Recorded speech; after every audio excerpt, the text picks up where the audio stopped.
Welcome to Group Dates and Hot Takes. I'm Sampy. I'm Christy. Let's talk about The Bachelorette.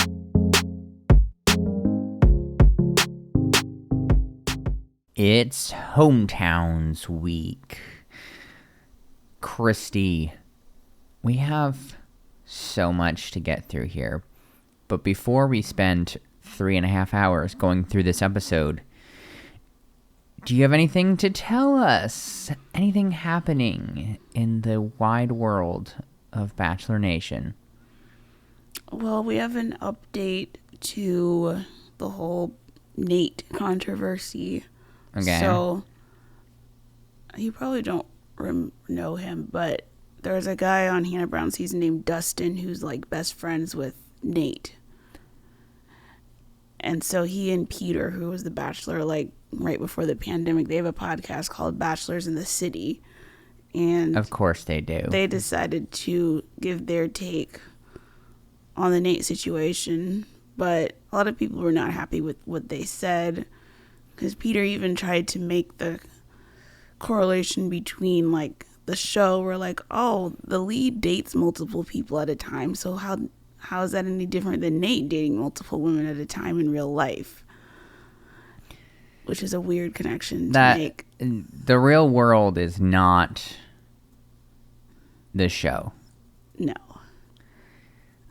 That is a little disturbing. I also think that, I don't know, I've heard rumors, and based on the sort of Bachelor people, their reaction in general seems like there's some plausibility. It just seems like there's some interest in making him the next Bachelor, and so they have to kind of try to clean up the image.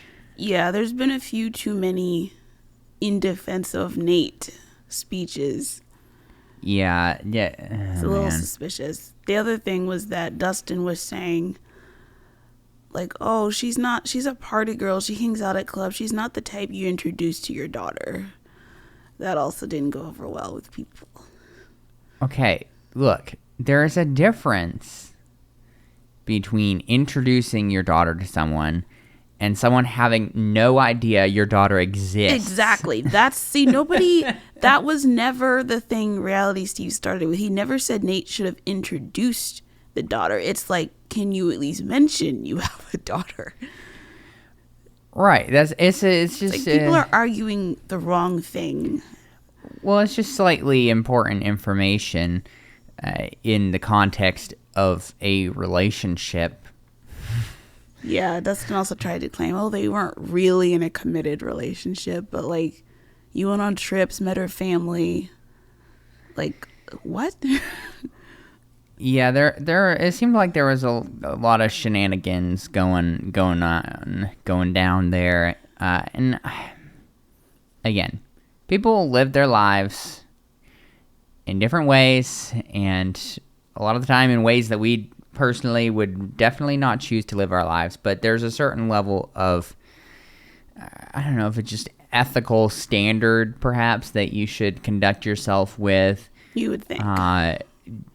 Just maybe common sense versus, I don't know, it just seems like he very much took the easy way out. It was like, oh, I can justify this, but this one isn't all that serious. I haven't told her about my daughter. This is weird. Well, Dustin, I have no idea who you are, but shame on you. But again, it does seem like they're trying to scrub his image. I suspect I'll be disappointed, but I'm very interested next episode to see what happens, because it's the men tell all, and he is there. So will they continue to scrub his image? Will they push for any sort of accountability, or just be like, oh, it's totally fine? I'll say prepare to be disappointed. I am expecting to be disappointed at this point, given the history of the franchise. Oof. There was also a celebrity wedding over the weekend. So, you know Wells, the bartender? Mm-hmm. He married Sarah Hyland from Modern Family. Oh, okay. So, they had a whole bunch of Bachelor people there. Lots of pictures. Wow. I just find it interesting that he, like, made it to, like, you know, the actual celebrity level. I mean, sometimes you get lucky, and you get yourself out of the podcast orbit. Because of course, that seems like the thing. It's like, I gotta get enough screen time so that I can get a bunch of Instagram followers and get on one of the official or at least popular Bachelor Nation podcasts. That's making it. Yeah, although I will say the Instagram bubble has kind of burst. People on these recent seasons are not getting anywhere near the followers they used to. Well, and I hope that just reflects the general disappointment in this franchise and the direction that it's been going. I think that overall it hasn't been super positive. just all the struggles they've had and the attempts to maintain relevancy and I put this in air quotes, like, reckon with their past, but not really in all of this. I think, and while we're talking about it, I might as well bring this up too, because it kind of factors in, I think, as well, is it just, I think that Bachelor Nation takes itself way too seriously. I don't think that we're, and I don't know if we ever were, but I don't think that, especially at this point, we are in a place where overall people can believe that. I think that the show has been around long enough, and a lot of people have watched long enough that it's lost a lot of its shine. It's hard, from the perspective of, it's hard to watch the show and not be cynical. Yeah, I'd agree. Because it's like, what is really going on? Like, it's impossible to believe that this is really, at the end of the day, about love anymore. This is about fame and you know, again, the Instagram followers and the exposure and the brand deals and all of this, and so you have sort of that environment that you kind of feel, you know, like you have all of this drama that a lot of it feels just so manufactured, and so like some producer was like, okay, today we're going to introduce this, so their storyline takes a terrible turn. And they just lose all connection to reality. Like, you sort of start to feel those strings getting pulled more. And so it's hard to look at that and not check out a little bit, I think.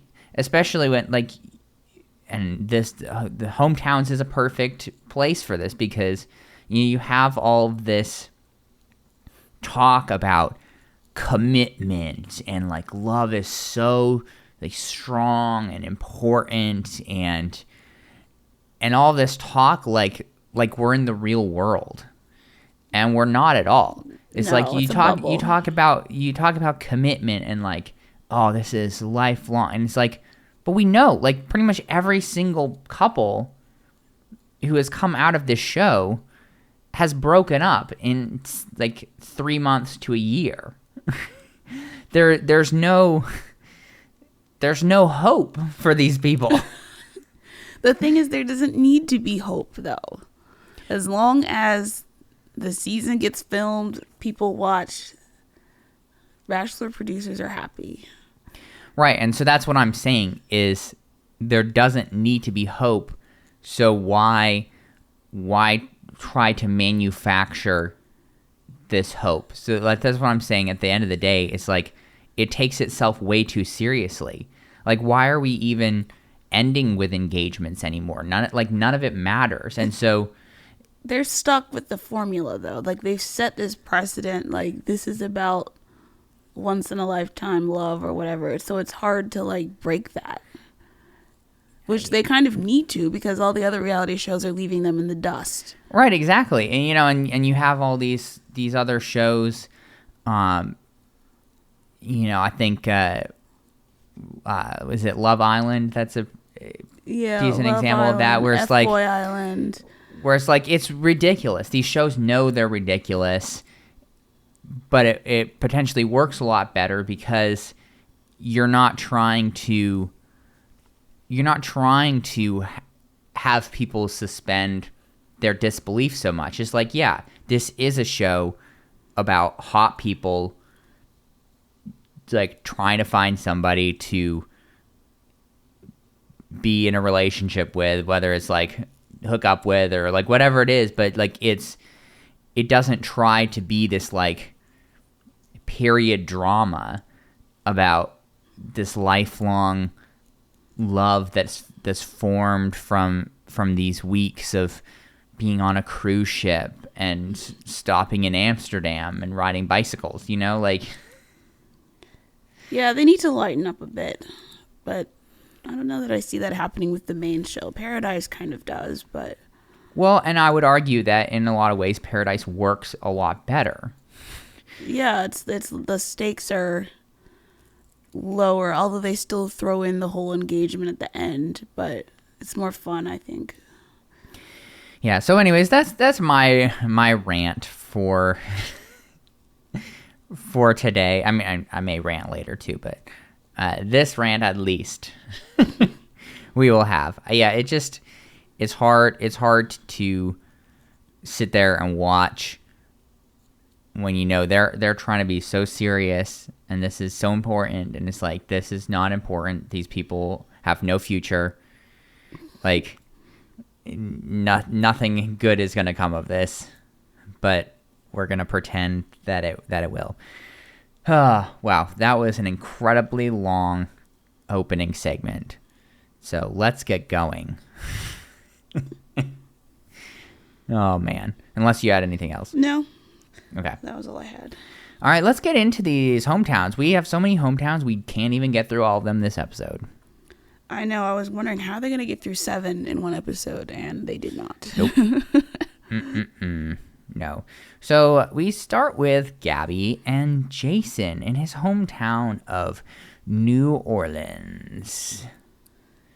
Yeah, this is a walk the city kind of date. Mm-hmm. Yeah, because, you know, there's New Orleans is hippin' with it. It's happening.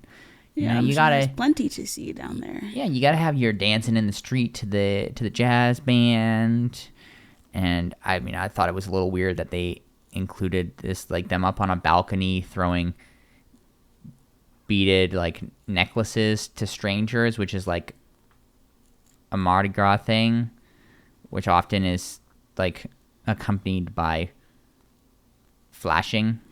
I did not know this.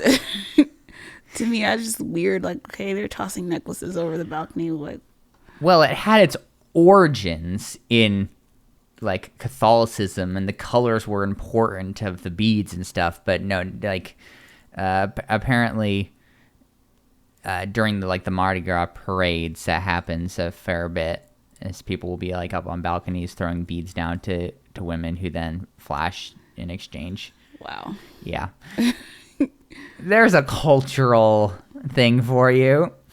I thought it was interesting. So they met up with Jason's dad just like in a random park. I know, that was very surprising.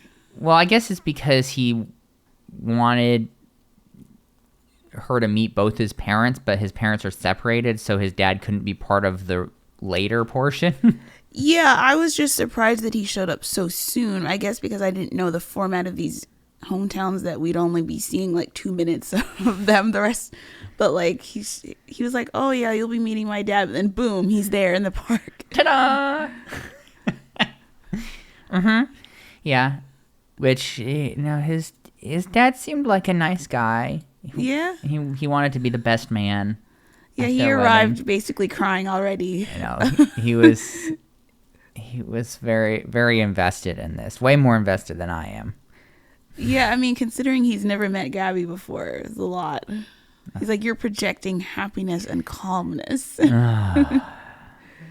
Yeah. And they ate beignets. Yep. Which are some sort of pastry. I don't even have a freaking clue. It's like the New Orleans donut or something. I don't know. Interesting. Yeah. Don't ask me to spell that. Freaking French pastries. Yeah, I mean, reception positive. Yeah. All of these were so quick, it was hard to keep track of who was who. Yeah, later on she met his mom, Karen, sister Kelsey, and I think sister's boyfriend. Yeah, it's always funny to me when they have somebody like that go along. Whoever that person is, for sure doesn't care. Like, no, I think they just needed somebody else so that it wasn't just meeting two people. Yeah, they didn't want it to be too awkward. The mom is like crying already. I know she comes in and the mom is just like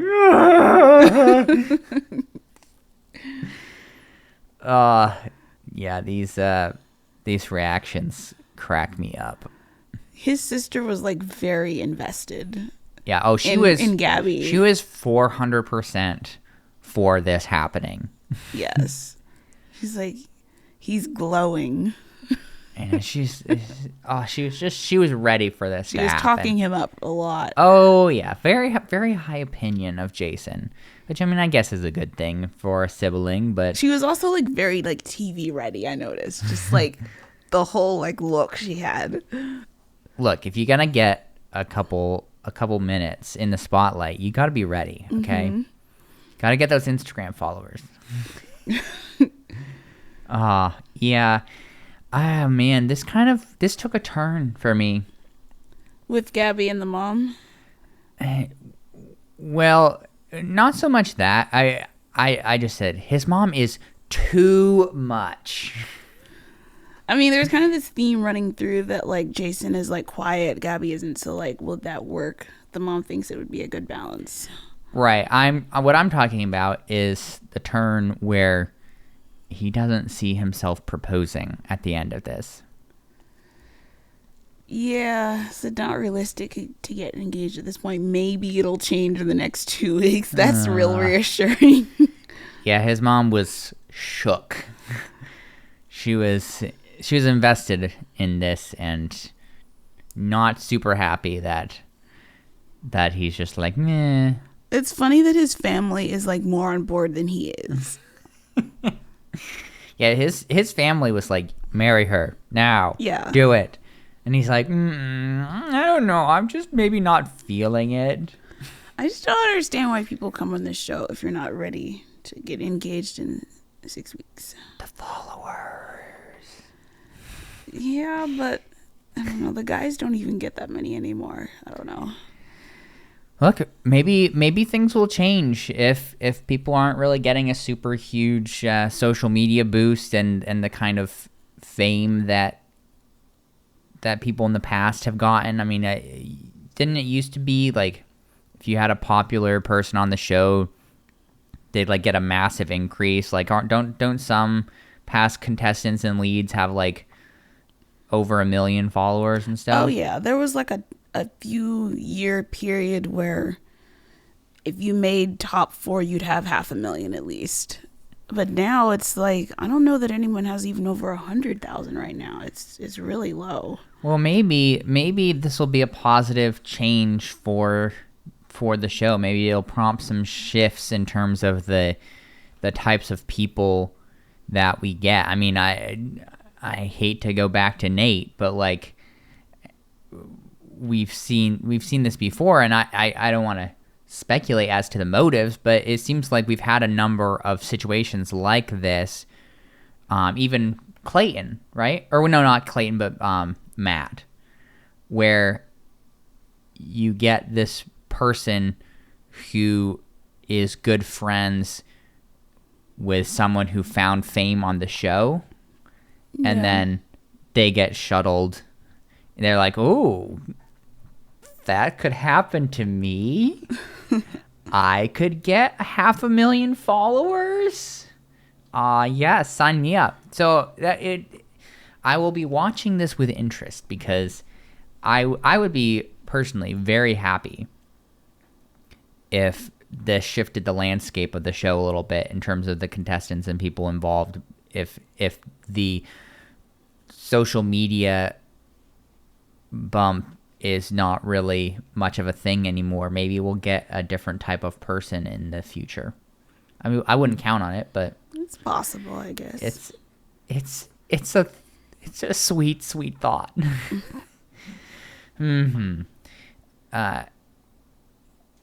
Yes, Gabby is falling in love with Justin. R.I.P. Jason. Yeah, sorry. R.I.P. Yeah, I don't see this ending well. Really? Yeah, there'll be tears about this for sure. Yeah. Maybe he'll come around. Maybe he'll be ready in a couple weeks. Man. Well, how about Rachel and Zach? Yeah. Rachel and Zach. So, Anaheim Hills, which is presumably in California? Yeah, I think so. Mm-hmm. So they ride bikes again. Look, you gotta ride the bikes because they gotta go. He's like, I'm taking you on a trespassing date. Yeah, they climb a ladder and then they're on top of a building, I guess, at the airport, so they can. Like outside, it was like an industrial district or something nearby the airport. Yeah. So watch the airplanes. Because they have a connection. Because both their dads took them to airports as a kid to watch planes. Isn't that romantic? Isn't that romantic? There was a couch on the rooftop and everything. So romantic. Oh. So later, she meets his mom, Megan, his dad, Chapman, and then I think sister, aunt, and uncle. Yeah, there were a lot of people here, and just the absolute highlight for me was that, and I didn't know this beforehand, but Zach has a famous uncle, the one and only Patrick Warburton, who is freaking hilarious, and is in one of my favorite movies of all time, The Emperor's New Groove, as Kronk, one of the best characters of all time. And I was very surprised because I was like, I saw him and I was like, wait, is that Patrick Warburton? Because then he just had one line where he made a joke about something about how like the other guys didn't have a chance with her, and it wasn't like the most amazing audio because he has a very distinctive voice, and so I was like, wait, is that him? And then I was looking at it, I was like, I think that's him, but then you didn't see him again, and so I Googled it, and it was him. And I was very excited about that. So, definitely rooting for Zach now. I, on the other hand, did not know who that was. Although I thought he looked familiar, but I didn't have a clue. Oh, no. Well, he has been in stuff I've watched, but... Mm-hmm.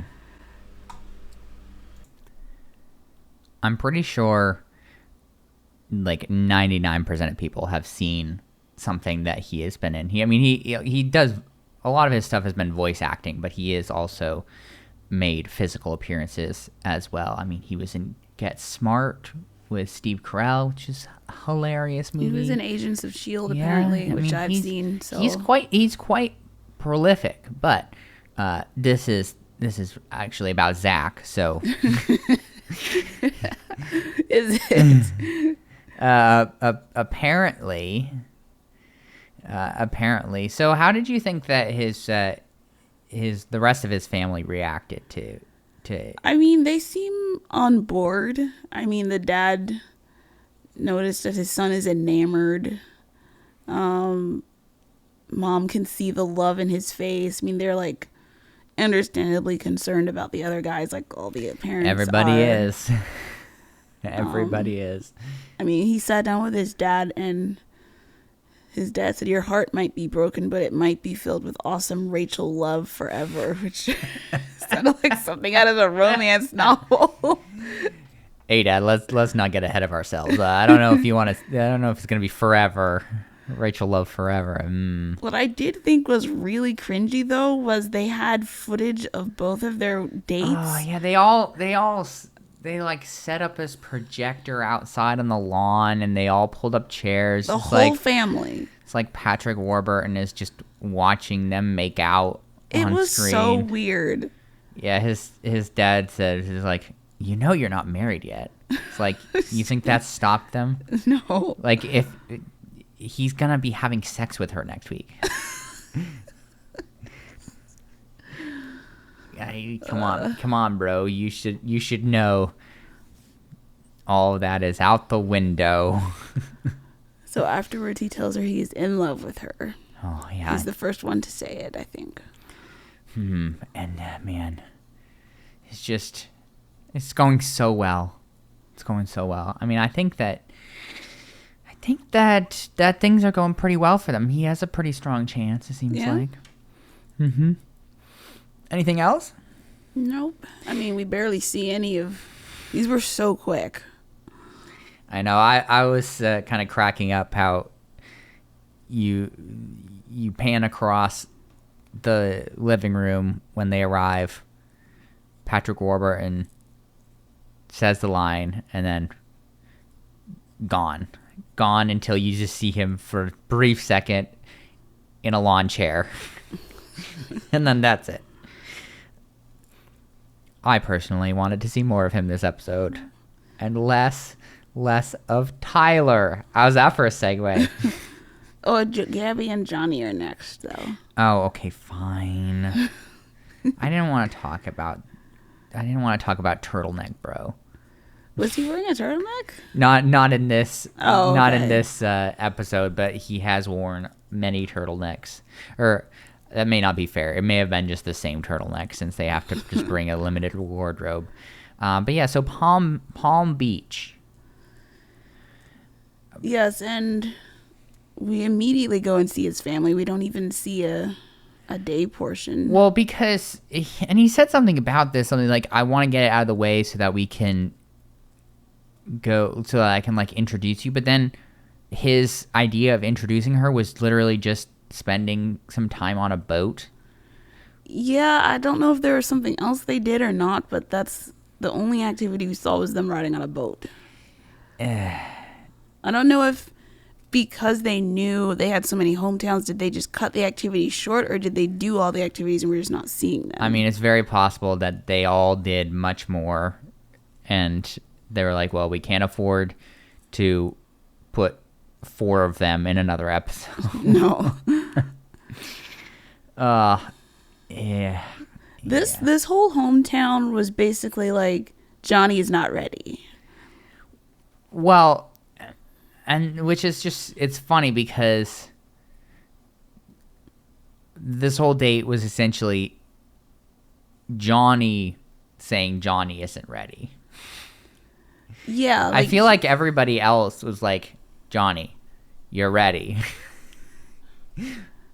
But he was the only obstacle, because like his family was all about, I was like, oh, you guys are so great together. I I'm skipping ahead here a little bit, and we can go back if you have other observations, but I was kind of cracking it up about how Johnny and his dad have a little bit of a heart-to-heart on the porch of their house, and his dad's message essentially was, don't be an idiot. Because, he's just like, look, like, why, like, what are you scared of? Like, you're fine. Like, you're a decent, upstanding person. Like, you have this going for you. Like, anything you're worried about can be totally worked out. I did think it was really funny, though, because he was, like, listing, like, a bunch of things. And when he got to the financial part, he's like, well, you guys will walk that road together. Basically saying he might not have much money. I don't even remember what he does. Oh, I don't either. But, that's so true, though. It is. It's just a funny thing for his dad to say on national television. Like, look, the entire family knows you're not doing so hot on the financial front. No, who knows what that actually means with his finances. But yeah, I mean, look, I thought it was great advice, and really, you can't. Nobody's gonna be 100% quote unquote ready for a relationship. Like, that's not how life works. I just feel like on a normal season, Johnny is someone who would have been eliminated in like top 6 or something. He did not seem like he was somebody who should have gotten a hometown. I would agree with you with the caveat that I think there was a lot that we didn't see. That's true. So yes, with the amount of footage we saw, he should have been eliminated earlier. But with so much footage not being seen, I think that there's probably more of a relationship that we don't really know about. Yeah, that's possible. Or it's entirely possible that they've just been hemorrhaging men this whole time, and so she didn't have the flexibility. She needed to make a choice and bring another person along with her, and he made that cut. We may never know. Well, we will know, I guess, when we have the cut next episode and see what happens. But yeah, boy. So now we can get to Rachel and Tyler. Okay, fine. I'll talk about these idiots. Rachel starts off saying they are the most far behind. Mm-hmm. Dun dun dun. Look, I feel like anybody with eyeballs could see that Tyler was not going anywhere. No. And I will say, I don't remember if I said this on the episode or not,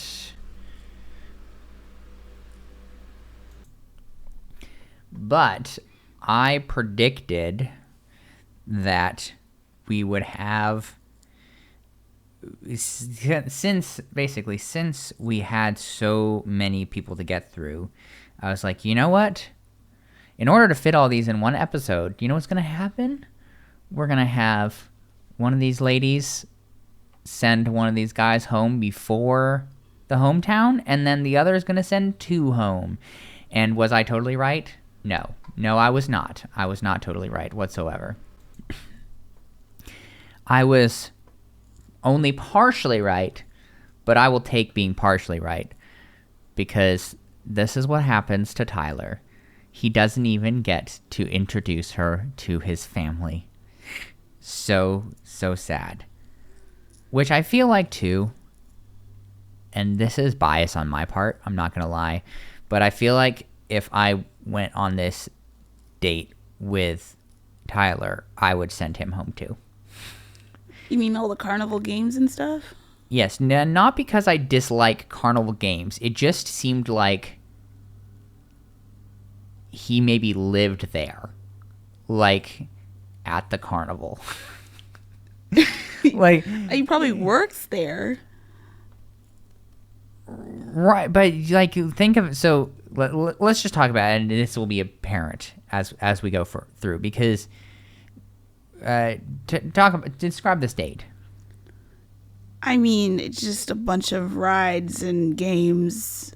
They rode on a Ferris wheel, and then like weirdly met up with some of his like distant family members and friends. Right, but he didn't just meet up with them. They were like working the booths. That's what I'm saying, is like, I think he actually lives at the theme park, because he was saying, what? Look, I know this sounds crazy, but he was, when they were on the Ferris wheel, he was like pointing out different things as they were going around, and he said he lived attached to something, and so I'm not sure, like, it's plausible that he like lived attached to the theme park, because like all of his, he was introducing her to all of these friends of his, like his best friend works at the theme park, all these like cousins that he introduced her to all were working at the theme park. I thought he was just saying like, oh, my house is like over that way or something. I don't know. I think that was his parents' house, perhaps. Look, I think that like his entire family and extended family works at that theme park. I don't know if they own it or what's going on, but yeah, I mean, it's possible. I guess I missed that. And I don't want to sound too mean here, but I don't know if I would be interested in marrying someone who worked at a theme park. Would you date someone who lived at a theme park? No. Wow. It's a major theme park worker discrimination here. Oh boy. Yeah, I don't know. It was just weird to me that it theoretically his entire life was theme park based. That was probably just the weirdest thing to me. So, oh yeah, man. Their paths diverged here because he was so stoked to bring her to his family, and she was starting to spiral. I know, and he's not good at picking up on like body language, facial expressions, because they like sit down and he's raving on and on about the most incredible day, incredible person, lucky to get to know you. I mean, oh, that's actually what she was saying, but her face was like, right, she was so sad looking. She was so obviously immediately pre-cry. Yes, like voice quivering. Her face was like bright red. It was, yeah, I mean, and that's, I don't know, part of me was like, does he really just have zero clue what's happening here? Or is he like trying to persuade her that he should continue? I feel like he didn't know, because he even said, I'm so in love with you. Like, I don't feel like you would say that if you know you're about to get broken up with. I mean, I guess unless it was like a Hail Mary last ditch attempt, like, I love you, you shouldn't send me home. I don't know. I didn't seem to have very much awareness. No, and finally he gets it when she's like, I'm struggling, not feeling 100%. Right, I think she said there at the end, was like, this is family. This is a big deal. Yeah. And so he had to go, which, again, I totally predicted this. So you're welcome. I mean, I never thought he had much of a chance. He's just too much of a baby. Yeah, it was very like puppy dog like. Yeah, and that can only get you so far, being a puppy dog. Sorry to say it, Tyler, but it's true. I also wanted to talk about this coat that she was wearing on this date, which was terrible. It was like this two-toned cream and tan coat. And It cost $800, I saw. Ugh. And then, so Carrie Fettman is the show's stylist, and he posted this on Instagram and then deleted it. So he said, okay, before you all start going after me about how I hate her and need to be fired, let me be the first to say you're right. This outfit is bad. This is what happens on hometowns. We packed for the whole week while we were in Amsterdam and sent them alone on their hometown's voyage based on the weather that is forecasted. But like everything else, weather changes. Sometimes a date has to change and so forth. But we realize an unexpected storm is coming and the temperature drops. We always hope we have sent extra pieces to move around. Unfortunately for the boardwalk, we hadn't. So at the last minute, we just sent whatever raincoat we still had. And not being there, I can't just run into a store.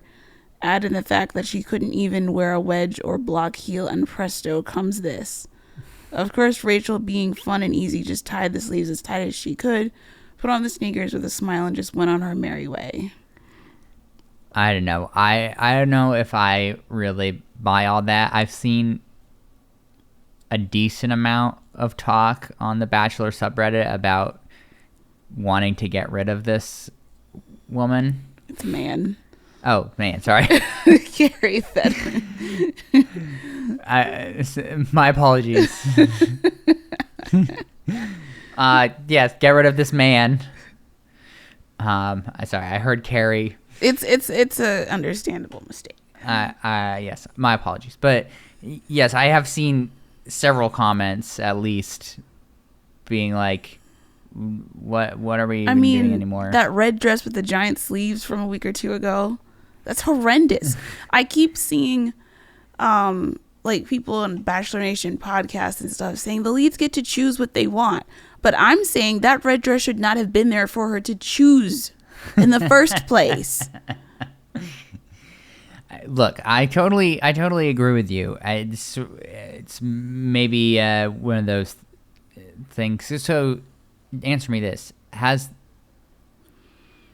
he been with the show like the entire time?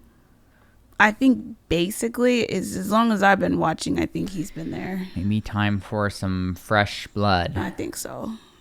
I mean, the show's been around for what, like 15 years? Since 2002. 20 years? Yes. Lord have I mean, mercy. I don't know if Carrie Fettman was there at the very beginning. Just has been, Yeah, maybe been there it's a time while. to get somebody with a refreshed... Some updated styles. Some updated style. I mean, come on. We got to bring this show into the present, you know? Into the present. How did he... What about him going back to his family? Oh, that was so sad. I mean, I guess they were like, well, we already have the family waiting. We may as well film them. With him walking in by himself and the mom not cluing in.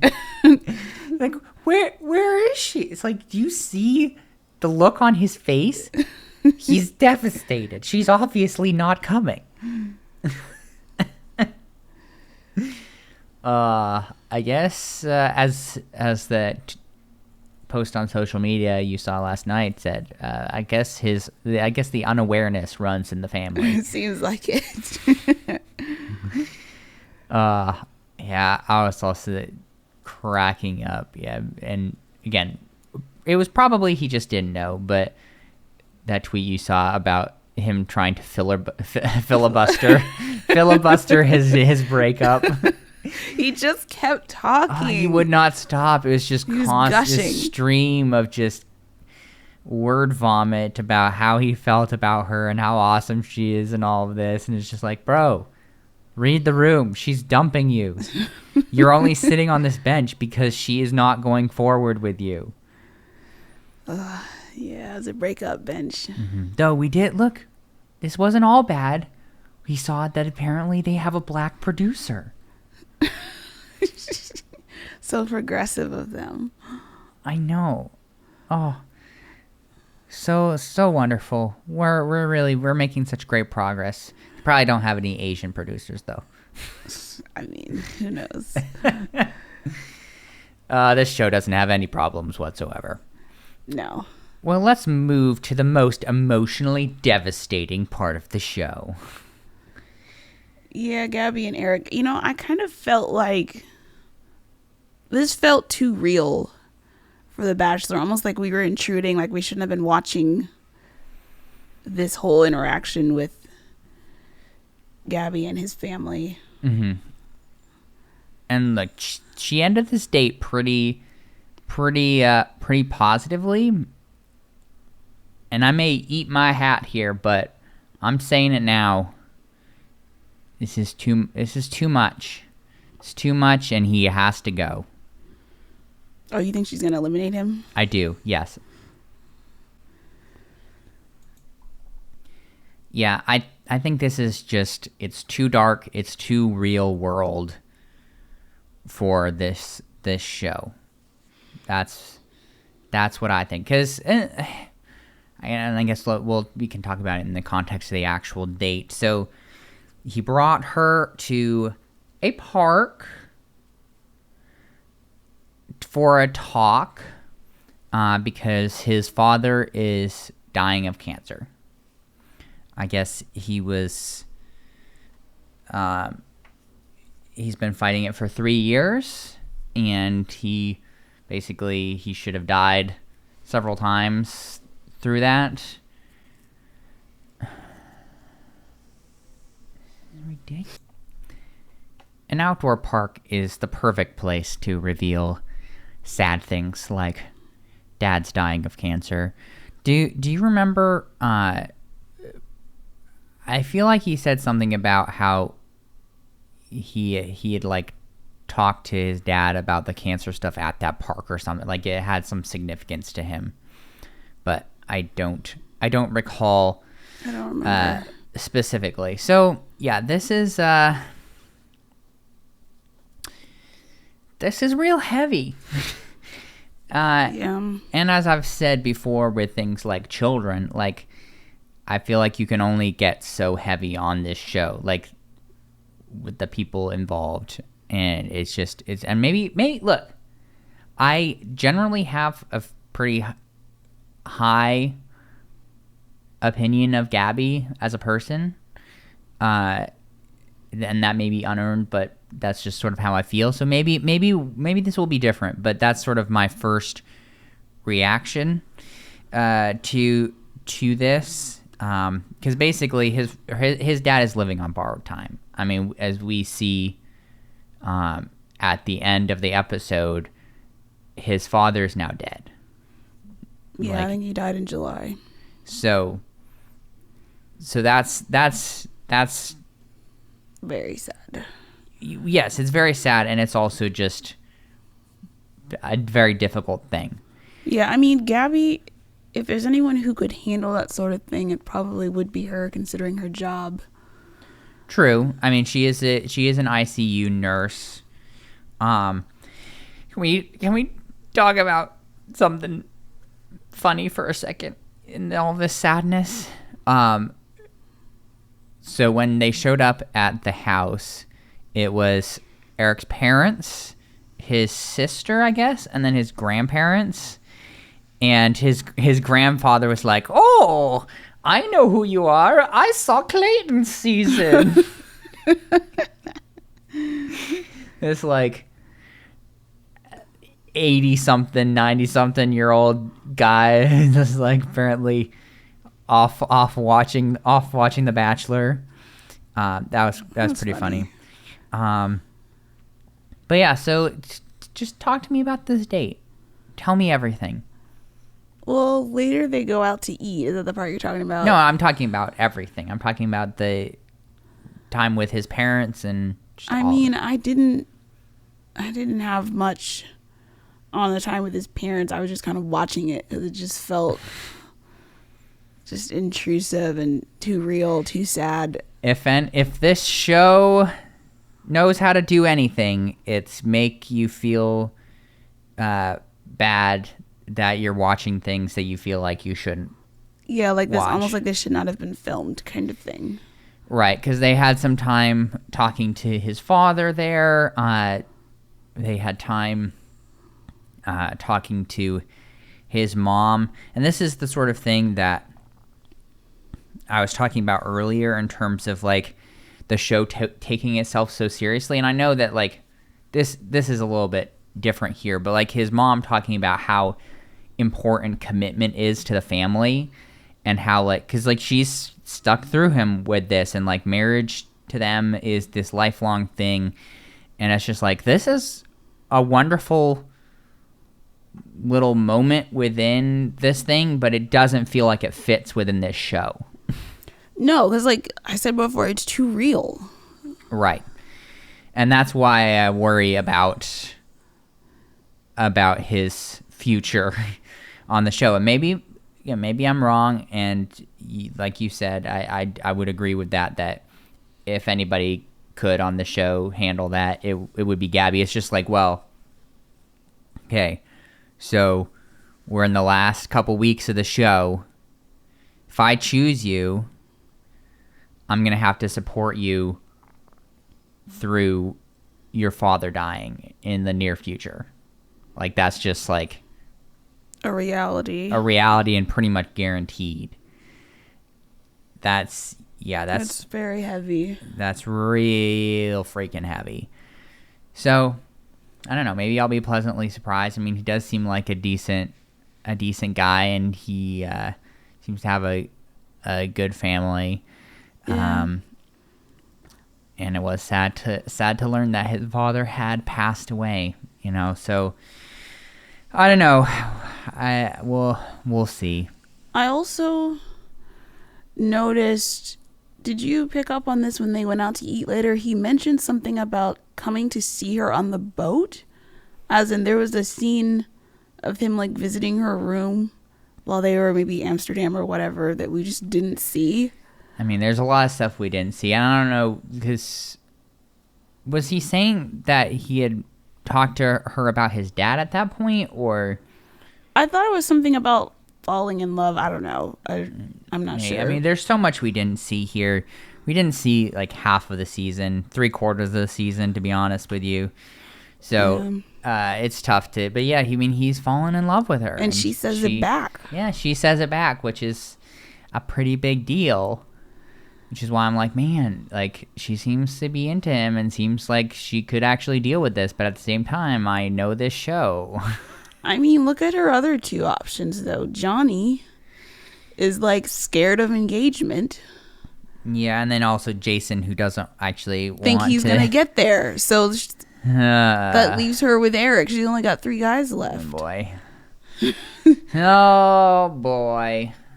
Well, she may be stuck with him. So our last hometown is Rachel and Tino in Santa Clarita.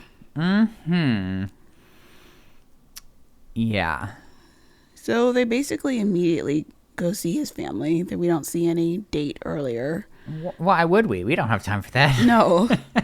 Also, I thought it was interesting that the mom mentioned there's 4 other guys here. I don't know if... I think she just talking about like the competition. Yeah, it's just, well, I just took note that she said 4 instead of 3 others. But maybe there's a dark horse hiding somewhere. I don't know. I don't trust the families and the information they may or may not have. Yeah, so this was another this was a doozy. Because we meet the mom, dad, Joe, and brother Mateo, which I don't think we ever saw Mateo talk. No, he was just there to look pretty. And like, Tino is very confident. Probably the most confident of any of the guys left for either woman. He's like, she'll send the rest of the guys home and I'll propose. Like, it's a done deal. His family is not on board with this. No, especially the dad. The dad, like, grilled her. He starts off like, I got a lot of questions, and boy, did he. He's just like, why? Like, like, do you know enough about her? I'm having a hard time believing a whirlwind fairy tale trip can prepare you for marriage, which he's not wrong. But also, this is a TV show. Mm-hmm. Yeah. You kind of just have to roll with it. Yeah, and then the mom situation. She's just like, yeah, am I gonna be like mending a broken heart or planning a wedding? Like, I don't know what to do here. Also, Mom was like, this is not real. And Gabby's like, Rachel is like, it kind of is. Oh, man. Let me just bring up again. And I know we're talking about Rachel here, but the conversation filler that happens on this show is ridiculous. And it's more egregious with Gabby than Rachel, but Rachel does it as well. But Gabby's whole, like, yeah. Like, when she's having a conversation with somebody, they say, yeah. But you gotta add yeah. The like inflection she has. So annoying. But yeah, they're very, very much, it's just so quick. You know, it's like, how are we supposed to deal with this? This is like, you know, you have all these other guys. It's just very, like, constant question. And then, oh man, probably the most brutal thing of all, bringing up that this is her second season, and she already tried with Clayton. Oh, you know that stung. It's like, this is your second go around. Yeah, and he's also like, are you doing this just to get married, or do you really like Tino? Just brutal.